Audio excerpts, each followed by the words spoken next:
So I'm going to stay on stage for a sec to introduce the next panel. And the next country that we're highlighting is Israel, which there's always some debate when you mention Israel as part of Europe. Obviously, it's not part of the European Union, but for as far as we're concerned, it is part of the European tech industry and is hugely important. And there's lots of innovation going on there, so it's worth highlighting, if only to learn from what they do.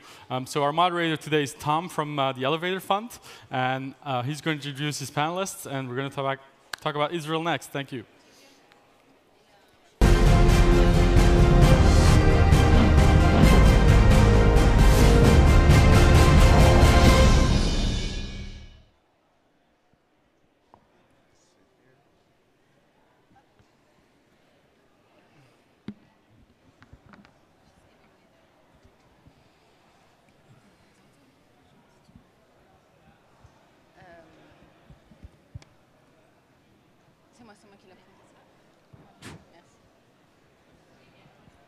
Hello, everybody.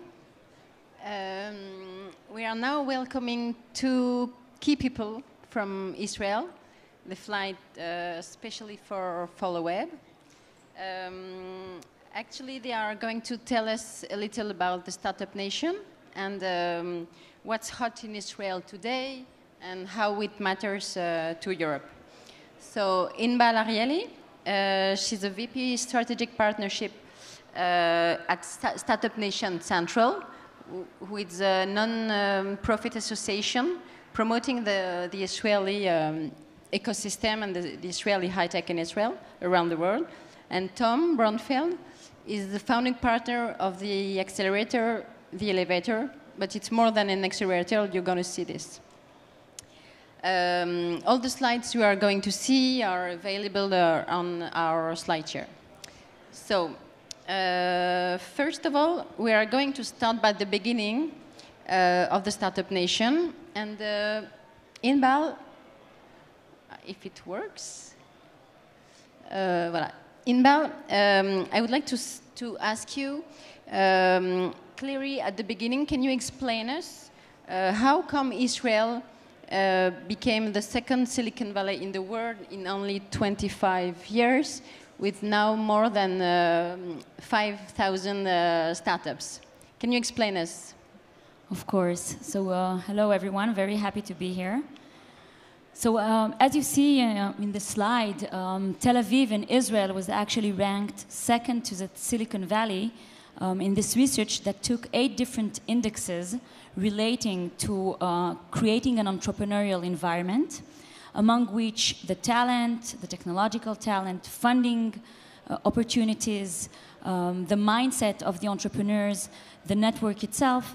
And according to that research, Tel Aviv and Israel were ranked second. And the question, of course, is how, what happened? So if you look at the state of Israel in the past dozens of years, we first see 2 main industries which were the building blocks of creating success stories in Israel and actually building more and more entrepreneurs that went through an entire business cycle, from creating an idea, developing it, maturing it, growing companies, and sometimes even either selling them or going public on NASDAQ or other trade options. And those 2 building blocks, those 2 first industries were the first ones from which a lot of other entrepreneurs moved to other sectors. We also had in Israel very strong governmental support, both in terms of retaining intellectual property and talent in Israel and making sure that people would not leave to other places, as well as attracting, with the support of the government, foreign funding to Israel, since the government of Israel realized that there are not enough local funding to grow a successful high-tech entrepreneurial scene. And the idea was to attract foreign investors to bring their money to Israel. And this is how the first generation of VCs in Israel was created. And of course, this is important since this is the fuel, the oxygen for the rest of the ecosystem. Now, in addition to those 2 things, you have to remember the spirit of the people, the spirit of the country. It's an entrepreneurial country by itself. And I think that those elements together were the if you want, the basis for creating such a successful high-tech industry. Okay, but as in any other country, any startups will succeed about around 10% of the startups. But in Israel, we know this is the highest density in the world of startups per capita. It's one startup for 2,000 people. So, Tom, can you tell us just in few seconds what is exactly about entrepreneurship in Israel? Why is it so vivid? Sure, so I'll try to do it in a few seconds. Basically, I think the most important thing, and that's what we're seeing all the time, it's the difference of the culture. I think that's the strongest thing that we see in Israel that is lacking in other ecosystem, which is the idea that the companies that are being built from the get-go are being built globally and internationally. People are not building for the local market. There's no mindset like this. The idea of even someone in Israel to work in the local market is sometimes very capped. So the dream, the idea of success is something that's how you build something international, how you penetrate to other markets. I think another key point is the fact that in terms of a culture, in terms of a society, it's a very risk-taking society. People are not afraid to take risks. People are not afraid to fail. Failure seems to be a blast when we're investing in companies. We see people that failed before. It just signals, and if they came again and try to do something again, for us it's a great signal that they might succeed. Most entrepreneurs have this sort of thing. We see also a very strong expertise that are coming from a strong background of people that are spending 3 years around a very complex engineering process that I think nowhere in the world people are exposed in these ages to do such complex and challenging mission. And I think if you connect all of these dots together, you have a very vibrant society that is looking to all the time innovate and all the time to scale that globally. Okay, and this is maybe exactly what you are going to see in this slide. We try to illustrate actually the ecosystem. And what we can see here, it's of course more than 5,000 startups, but each component is very, very important. And Tom, what we can see that is very specific to Israel is that there are more than 250 R&D labs, centers. And this is quite specific in Israel. Can you explain us this phenomena? Sure. So I think R&D basically started back in the 90s, where a lot of companies that were the tech companies came to recruit talent in Israel and felt that the talent of the engineers is strong enough to start building very, very important products in their sales cycle of what companies are building. We saw the Intel processor. Google Suggest was invented in Israel. Some of the Kinect as well. The cherry tomatoes are something that is funny, but they're also invented in Israel. So we see a lot of companies basically coming there to look for the talent of engineers that can build this sort of product.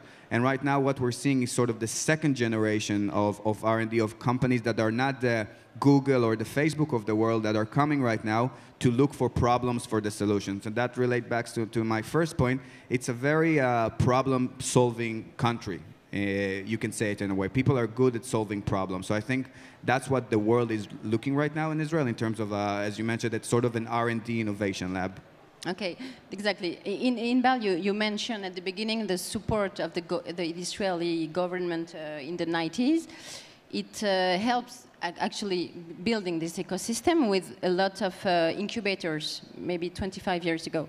Now we are seeing a new model of open innovation in Israel with many, many accelerators.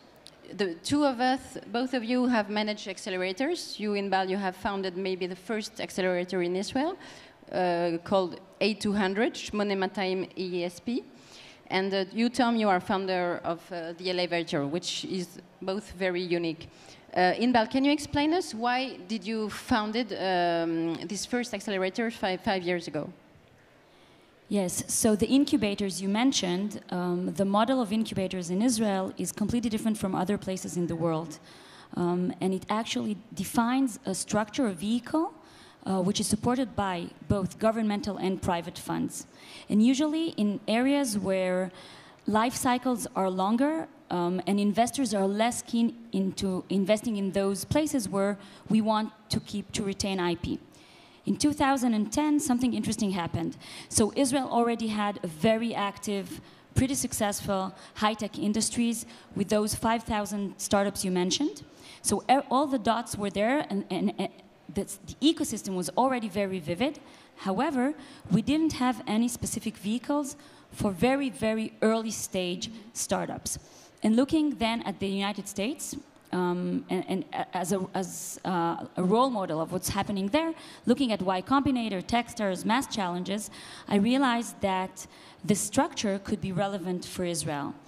The 8200 Entrepreneurship and Innovation Support Program is a program which was founded under the umbrella of the Alumni Association of 8200, which is an intelligence unit within the Israeli military, from which a lot of entrepreneurs currently active in the Israeli high-tech started their career, if you want.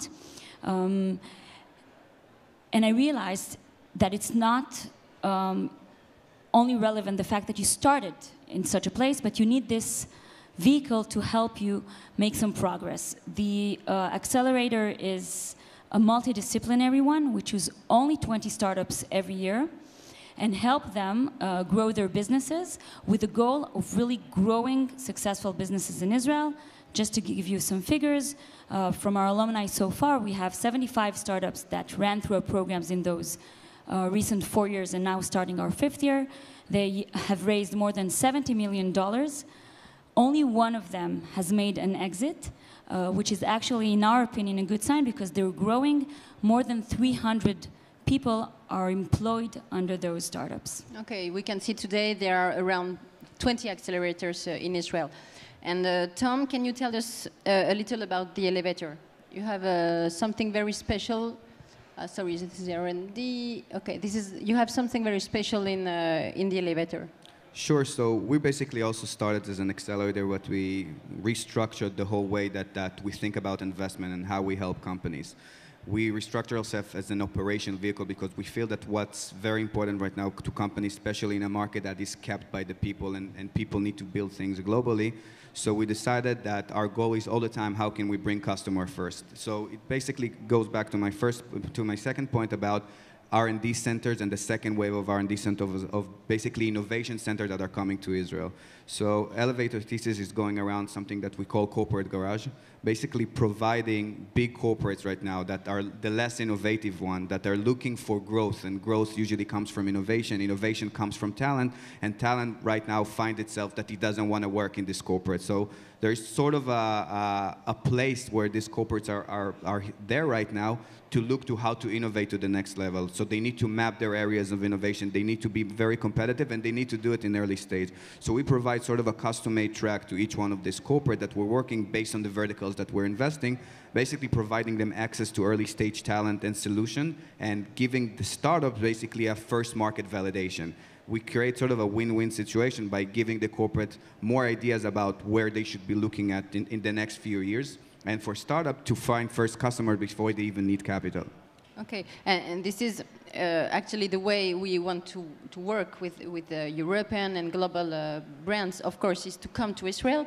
But on the other way, how do you think, we have seen this very vivid ecosystem, how do you think, for example, this Israeli technology can reach the European markets? Inbal, what do you think?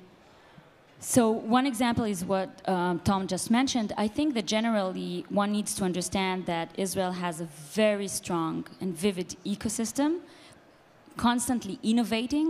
It has a very strong technological talent in Israel, but the market is so small that it makes it actually irrelevant. So what happens is that Israel innovation from day one is aiming for global markets overseas. Now, traditionally, most of the connections, most of them were with the United States. And from those more than 250 multinationals that we mentioned, most of them are from the United States. I actually believe, and this is what we're trying to do at Startup Nation Central, is to open new markets and where there's inefficiency between the Israeli market of solutions, of innovation, to bridge between additional industries, markets, countries, and the pool of innovation and assets that you can see in Israel. I think that for big corporates who are not present in Israel, they should ask themselves, how come they're not there? Because apparently something very interesting is happening there in terms of innovation. And today, most big corporates understand that innovation is one of the key answers for growth. Okay, we can see it every day. More and more French, European brands are really involved in the Israeli ecosystem. Maybe now we have seen many data, many figures about the open innovation, R&D. Maybe, Tom, you can tell us a little about tomorrow. You see a lot of startups in your accelerators and around you. What do you think about the next billion, maybe, startups of tomorrow? What's really hot today in Israel, and what will be the best startups tomorrow? Sure. So I think what's going to be very interesting to see is, first of all, the fintech industry, which also has like a very big connection right now to Europe as an industry that is going to be disrupted by startups, industry that a big giant will come out, like the next Uber, the next $40 billion company. I think IoT right now is going to be very big in Israel because it represents a lot of the talent that exists there. We invested lately in computer vision of drones, things that we didn't even imagine that we're going to invest like 3 years ago. I think the combination between IoT, the health tech, all of this sort of environment is going to be very strong in the next year in Israel, and we're going to see a lot of hardware and software engineers coming out of it. Yes, exactly. Okay, so I'm not sure we are able to answer the questions because the timing is over. But of course, all this data will be available, and we are available to talk to you later. Voilà. Thank you very much. Thank you. Thank you.